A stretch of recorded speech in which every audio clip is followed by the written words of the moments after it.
Film ini berlatar 1192 ketika wilayah barat laut Cina masih dikenal sebagai Kerajaan Tangut. Saat itu berbagai suku Mongol hidup terpisah dan dipimpin oleh kepala suku masing-masing. Persaingan dan perebutan kekuasaan terus memicu perang dan kematian. Karena itulah bangsa Mongol membutuhkan seorang pemimpin yang mampu menyatukan mereka. Di sebuah suku kecil di wilayah barat, kepala suku Yesugai melakukan perjalanan bersama putranya yang berusia 9 tahun, Temujin. Mereka pergi untuk mencari calon istri bagi Temujin. Malam itu, mereka singgah di perkampungan suku sahabat. Saat merawat kudanya, Temujin bertemu seorang gadis bernama Borte yang langsung menyarankan agar ia memilih dirinya sebagai calon istri. Awalnya, Yesugai ingin putranya menikah dengan gadis dari suku yang lebih kuat demi kepentingan politik. Namun setelah Temujin terus memohon, ia akhirnya mengizinkan putranya memilih gadis dari suku sahabat mereka. Setelah diberi nasihat untuk memilih gadis yang kuat, Temujin pun menjatuhkan pilihannya kepada Borte. Pernikahan mereka disahkan, tetapi sesuai tradisi mereka baru bisa hidup bersama setelah 5 tahun. Sebelum berpisah, Temujin berjanji akan kembali. Ia juga memberikan sebuah kalung kepada Borte sebagai kenang-kenangan. Dalam perjalanan pulang, Yesugai dan anak buahnya beristirahat di dekat sebuah penginapan. Di sana mereka melihat kepala suku musuh bersama para pengikutnya. Tak lama kemudian, pemimpin suku rival itu mengirim semangkuk susu sebagai tanda perdamaian. Untuk membalasnya, Yesugai juga mengirim hadiah sebagai bentuk penghormatan. Saat semangkuk susu disajikan, tangan kanan Yesugai menyarankan agar pelayan mencicipinya lebih dulu karena mereka tidak bisa sepenuhnya mempercayai musuh. Namun Yesugai tidak ingin merusak kesempatan berdamai hanya karena kecurigaan. Ia langsung menghabiskan susu itu dan pemimpin lawan melakukan hal yang sama. Tak lama kemudian mereka melanjutkan perjalanan. Namun beberapa menit setelah berangkat, dada Yesugai tiba-tiba terasa sakit. Ia jatuh dari kudanya dan meninggal. Musuh ternyata telah memanfaatkan kebaikannya dengan meracuninya. Temujin segera menghampiri ayahnya. Namun para pengikut Yesugai tidak terlalu peduli. Menurut tradisi Mongol, mereka hanya mengikuti pemimpin yang kuat. Kini yang mereka pikirkan adalah mencari pemimpin baru, bukan membalas kematian yang lama. Beberapa waktu kemudian, Temujin dan ibunya menghadiri pemakaman Yesugai. Seluruh ternak dan harta miliknya langsung diambil alih oleh tangan kanannya, Tarai. Ibu Temujin mengutuk Tarai dan berkata bahwa suatu hari nanti putranya akan membunuhnya. Tarai tahu ancaman itu bisa menjadi kenyataan. Karena itu, ia memutuskan untuk membunuh Temujin. Namun saat tinggi badan Temujin diukur, kepalanya masih belum mencapai bagian atas roda kereta. Menurut hukum Mongol, anak kecil tidak boleh dibunuh. Karena itu, nyawanya selamat. Meski begitu, Tarai berjanji akan kembali pada musim dingin berikutnya saat Temujin sudah lebih besar. Ketika musim dingin tiba, Temujin tidak memiliki tempat untuk bersembunyi. Ia teringat pesan ayahnya bahwa Dewa Tengri akan menolongnya saat kesulitan. Karena itu, ia pergi ke Gunung Suci untuk berdoa. Dalam perjalanan, Temujin terjatuh ke danau yang membeku dan hampir mati. Untungnya, seorang anak bernama Jamuka menyelamatkannya. Jamuka dan adiknya membawa Temujin ke rumah mereka, lalu memberinya makanan. Sebagai tanda terima kasih, Temujin menawarkan persaudaraan darah kepada Jamuka. Mereka mencampurkan darah ke dalam semangkuk susu dan meminumnya sebagai simbol kesetiaan. Keesokan paginya, Tarai dan pasukannya kembali mencari Temujin. Mereka berhasil menangkapnya dan membawanya ke camp. Namun karena usianya masih terlalu muda, Temujin tidak bisa dibunuh. Ia hanya dijadikan tawanan sampai usianya bertambah. Selama ditahan, seorang pria tua yang baik hati memberinya makanan setiap hari dan membantu mengobati luka-lukanya. Beberapa hari kemudian, tinggi badan Temujin kembali diukur. Namun hasilnya masih belum cukup. Tiba-tiba hujan deras turun dan semua orang berlari masuk ke rumah. Melihat kesempatan itu, pria tua yang selama ini membantunya diam-diam membebaskan Temujin. Temujin langsung melarikan diri dengan alat kayu penahan yang masih terpasang di lehernya. Ia menuju pegunungan dan berdoa kepada Dewa Tengri untuk meminta pertolongan. Tak lama kemudian, ia melihat seekor serigala putih di dekat monumen suci. Beberapa saat setelah itu, alat kayu di lehernya tiba-tiba patah. Temujin akhirnya bebas. Tahun 1186,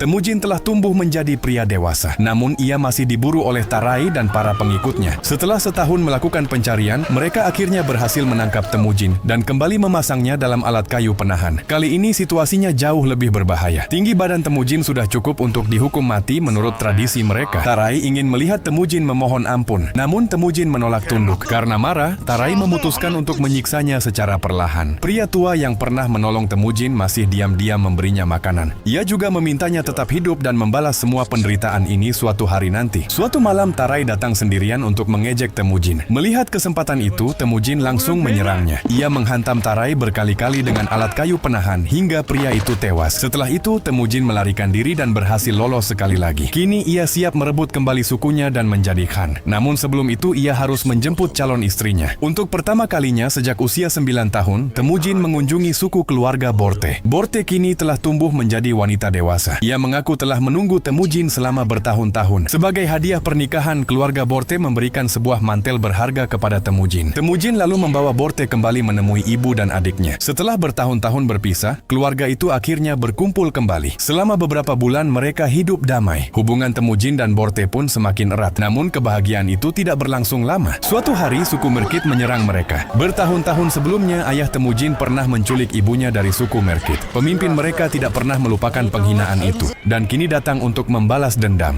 Temujin dan Borte mencoba melarikan diri. Namun Temujin terkena panah, sementara Borte berhasil diculik. Ia dibawa pergi untuk dijadikan istri pemimpin Merkit. Setelah pulih dari lukanya, Temujin bertekad menyelamatkan istrinya. Tetapi ia sadar tidak bisa melakukannya sendirian. Karena itu, ia pergi menemui saudara darahnya, Jamuka. Jamuka kini telah menjadi Khan dari suku yang kuat. Jamuka setuju membantu Temujin, tetapi meminta waktu 1 tahun karena masih memiliki urusan lain. Setahun kemudian mereka memimpin pasukan untuk menyerang suku Merkit. Serangan itu berhasil. Pasukan mereka membantai para prajurit Merkit dan menjarah perkampungan mereka. Di salah satu tenda, Temujin menemukan Borte yang sedang hamil. Di sampingnya tergeletak mayat seorang pria yang baru saja dibunuhnya. Tanpa ragu, Temujin mengakui anak yang dikandung Borte sebagai anaknya dan membawa istrinya pulang. Malam harinya, seluruh pasukan merayakan kemenangan. Saat membagikan hasil rampasan, Temujin melakukan sesuatu yang berbeda dari kebanyakan Khan. Ia hanya mengambil sebagian kecil untuk dirinya sendiri dan membagikan sisanya kepada para pengikutnya. Bahkan keluarga para prajurit yang gugur mendapat bagian lebih besar. 2 pengikut Jamuka melihat hal itu dan memutuskan bergabung dengan Temujin. Karena tradisi Mongol membebaskan setiap orang memilih pemimpinnya sendiri, Jamuka tidak bisa menghentikan mereka. Namun sejak saat itu ia mulai menganggap Temujin sebagai ancaman. Beberapa waktu kemudian prajurit Temujin memergoki seorang pencuri kuda. Mereka mengejarnya dan tanpa sengaja membunuhnya. Ternyata pria itu adalah adik Jamuka. Kematian tersebut membuat Jamuka murka. Ia melupakan ikatan persaudaraan darah mereka dan bersumpah menghancurkan Temujin. Jamuka kemudian bersekutu dengan suku-suku lain dan melancarkan serangan besar. Temujin sadar pasukannya kalah jumlah. Meski begitu, ia tetap menyuruh wanita dan anak-anak mengungsi, sementara para pria bertahan sampai titik darah penghabisan. Pertempuran sengit pun terjadi. Namun pada akhirnya Temujin berhasil ditangkap. Jamuka masih memanggilnya saudara dan memintanya memohon ampun. Tetapi Temujin menolak tunduk. Karena menghormati keberaniannya, Jamuka tidak membunuhnya. Sebagai gantinya, ia menjadikan Temujin budak dan menjualnya kepada para pedagang manusia. Temujin dan sisa pengikutnya dipaksa berjalan melintasi gurun selama berhari-hari menuju kota yang dikuasai dinasti Tangut. Sesampainya di sana, mereka dipamerkan di pasar budak agar bisa dibeli siapa saja. Tak lama kemudian, seorang pejabat tinggi dinasti Tangut datang untuk melihat para tawanan itu. Suatu hari, seorang pejabat tinggi dinasti Tangut datang ke pasar budak dan tertarik membeli Temujin. Namun penasihatnya yang seorang biksu langsung menentang keputusan itu. Ia merasa Temujin bukan orang yang pantas diperbudak. Menurutnya, pria itu suatu hari bisa menjadi ancaman bagi seluruh dinasti. Sang pejabat hanya menertawakan peringatan tersebut dan tetap membeli Temujin. Setelah itu, Temujin dikurung dalam kandang dan dipamerkan sebagai tontonan. Orang-orang datang hanya untuk melihat dan mengejeknya. Sementara itu, sang biksu terus mengunjunginya setiap hari. Ia bahkan meminta maaf dan membuat perjanjian dengan Temujin. Jika suatu hari ia berhasil menemukan Borte, Temujin harus berjanji tidak menghancurkan biarannya saat menjadi penguasa nanti. Saat mencari Borte di gurun, biksu itu kelelahan lalu pingsan. Tak lama kemudian, ia meninggal. Untungnya jasadnya ditemukan oleh Borte. Ketika melihat kalung yang dibawanya, Borte langsung mengenalinya dan sadar bahwa Temujin masih hidup. Borte segera pergi ke kota untuk mencarinya. Karena Temujin dipamerkan di tempat umum, ia tidak kesulitan menemukan suaminya. Malam itu juga, Borte menyuap seorang penjaga dan membantu Temujin melarikan diri. Temujin terkejut melihat putranya yang sudah tumbuh besar. Lebih mengejutkan lagi, Borte kini memiliki seorang putri. Selama Temujin menghilang, Borte terpaksa hidup bersama pria lain demi bertahan hidup dan memberi makan anak-anaknya. Namun Temujin tidak marah. Sebaliknya, ia semakin menghargai semua pengorbanan istrinya. Ia bahkan mengakui gadis kecil itu sebagai putrinya sendiri. Keluarga mereka kemudian pulang dan kembali menikmati kehidupan yang damai. Selama sebulan penuh, Temujin menghabiskan waktu bersama anak-anaknya yang sangat menyayanginya. Namun suatu hari, Borte mengatakan sesuatu yang mengubah hidupnya. Menurut Borte, semua bangsa Mongol sama saja. Mereka hanya merampok, mencuri, dan saling membunuh. Ucapan sederhana itu terus terngiang di kepala Temujin. Ia pun mengambil keputusan besar. Temujin meninggalkan keluarganya dan mulai menyatukan sebanyak mungkin suku Mongol. Tujuannya adalah menciptakan aturan baru untuk mengakhiri kekacauan yang selama ini terjadi. Untuk mencapainya, ia siap berperang melawan siapapun yang menghalangi jalannya. Temujin kemudian menetapkan 3 aturan utama. Jangan pernah membunuh wanita dan anak-anak. Lawan musuh sampai akhir. Dan jangan pernah mengkhianati Khan. Tahun 1199,